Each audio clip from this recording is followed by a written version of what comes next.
चरखी दादरी बकाया पेमेंट व दूसरी मांगों को लेकर जनस्वास्थ्य विभाग के ठेकेदारों में रोष बना हुआ है, जिसके चलते चरखी दादरी के चंपापुरी स्थित जन स्वास्थ्य विभाग कार्यालय पर वीरवार को भी उनका धरना जारी रहा। इस दौरान उन्होंने सरकार व विभाग के खिलाफ नारेबाजी कर रोष जताया व बकाया पेमेंट देने की मांग की गई। बता दें कि जनस्वास्थ्य विभाग के ठेकेदारों की बकाया पेमेंट व अन्य समस्याओं को लेकर अभियंता के कार्यालय समक्ष यूनियन जिला प्रधान व पूर्व चेयरमैन प्रीतम बलाली की अगुवाई में अनिश्चितकालीन धरना प्रदर्शन किया जा रहा है। उसी कड़ी में वीरवार को भी ठेकेदारों द्वारा अपनी मांगों को लेकर धरना प्रदर्शन कर बकाया पेमेंट की मांग की गई। धरनारत ठेकेदारों ने कहा कि मेंटेनेंस एस्टीमेट की पेमेंट को लेकर ठेकेदार विभाग व सरकार की कार्यप्रणाली से नाखुश हैं। जिस प्रकार से सालाना ये कार्यप्रणाली चलती है, उसमें देरी व लापरवाही को लेकर उन्होंने अपने गुस्से का इजहार किया। यूनियन जिला प्रधान व पूर्व चेयरमैन प्रीतम बलाली व अन्य ठेकेदारों ने बताया कि उनकी करोड़ों रुपए की पेमेंट पिछले सालों से अटकी पड़ी है। सालाना किए जाने वाले कामों को लेकर ठेकेदार तो अपने काम में कभी पीछे नहीं हटते, लेकिन विभाग व आला अधिकारी जिस प्रकार से पूरे मामले में सुस्ती व लापरवाही बरत रहे हैं, वो सहन नहीं किया जा सकता है।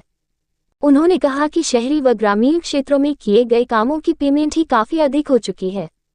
करोड़ों रुपए अभी तक विभाग की तरफ बकाया है, जिसके चलते ठेकेदारों को काफी परेशानियों का सामना करना पड़ रहा है। ऐसे में ठेकेदारों की मजबूरियों को भी आला अधिकारियों द्वारा समझा जाना चाहिए कि अगर उनकी इतनी बड़ी पेमेंट बकाया रही तो आगे आने वाले दिनों में किस प्रकार वो अपने काम को सुचारू रूप से चालू रख पाएंगे।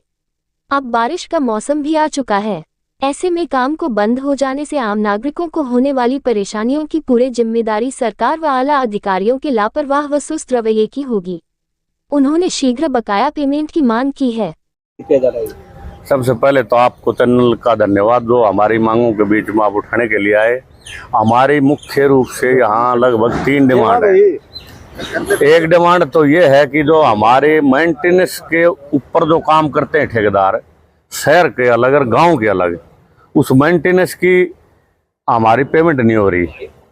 कुछ तो पिछले 24 में फ्लड आई थी और उन ठेकेदारों ने काम किया था, उनकी जब तो 80 और चीफ यहाँ आगे भी तुम काम कर दो, तुम्हारे पेमेंट कर देंगे, लेकिन 1-2 ठेकेदारों की पेमेंट हुई, बाकी सारे ठेकेदार बाकी हैं। और जो मेंटेनेंस के हैं उनके एस्टीमेट पास करवाएं तब जाके पेमेंट हो कम से कम भी। तीसरी बात, एक हमारे 6-7 साल से एक हमारी और पेंडिंग है, एक फॉल्सिंग एक्शन आया तो उसके पास के बिलों की पेमेंट रह रही हमारी 2-2.5 करोड़ की। इस टाइप की हमारी मांग से, और ये अगर हमारी मांग पूरी हो तो हमें कोई समस्या नहीं, लेकिन सरकार कर नहीं रही।